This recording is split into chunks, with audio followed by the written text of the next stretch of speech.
Ito ang patay sa magkakahiwalay na sunog sa Capiz, Negros Occidental at Cebu. Nagkasunog din sa Quezon City at Maynila. Saksi si Rafi Tima. Pinagtatapon ng pamilyang ito ang mga gamit nila mula sa bahay matapos lumapit sa kanilang apoy na sumiklab sa sunog sa Purucuan Luzon Avenue sa Pulyat, Quezon City. 6 na beses na silang nasunugan mula noong 1990s at natupok ang kanilang bahay noong 2011. Pero hindi inabot ang bahay nila ngayon. Thank you kay Lord na hindi kami pinabayaan, at least walang napinsala sa bahay namin. Makapal na ang usok bago mag alas 5 ng hapon. Pero pinabagal ng matinding traffic sa kahabaan ng Commonwealth Avenue ang pagresponde ng mga bumbero. Pasado alas 3:30 raw sumiklab ang sunog sa isang 2-story building. Meron po tayong injury, 2, pero minor injury lang po ito, nasugatan po. Ang ating first alarm ay 15:45 at ang ating second alarm ay 16:10 hundreds. Pako po yung pako. Yung mga importanteng gamit lang po. Tulad ng mga birth certificate lang ng bata, yun lang. Wala na, mga gamit bahay, andun, lahat, sunog. More or less 20 houses, pero sabi ng mga taga dyan, more than almost half. 120 houses.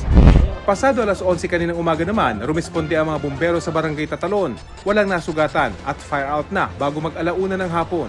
Kapag may sunog, agad po tumawag sa 911 o sa QC 122 upang mabilis na makaresponde ang ating mga kabumberuhan po. 10 bahay ang nasunog sa Balotondo, Maynila kaninang umaga. Wala namang nasaktan. Sa barangay Tinago, Cebu City, nasawi ang 2 minor de edad na edad 14 at 12 at kanilang mga magulang sa apoy na sumiklab bago mag alas 2 ng madaling araw kanina. 8 iba pa ang nasugatan. 13 bahay ang natupok.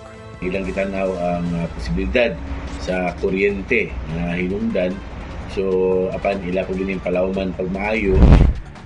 Hindi rin nakaligtas ang 2 senior citizens sa Rojas City, Capiz nang masunog ang kanilang bahay. Natrap din sa nasusunog nilang bahay ang isang lalaking nasawi sa San Carlos City, Negros Occidental. Kabilang naman ang isang simbahan sa natupok sa Davao City kahapon.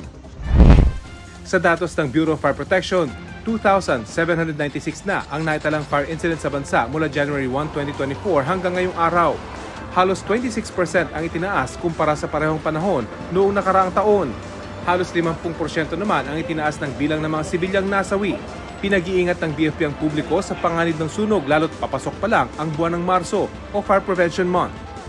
Para sa GMA Integrated News, ako si Rafi Tima, ang inyong saksi. Mga kapuso, sama-sama tayong maging saksi. Mag-subscribe sa GMA Integrated News sa YouTube at para sa mga kapuso abroad, samahan niyo kami sa GMA Pinoy TV at sa www.gmanews.tv.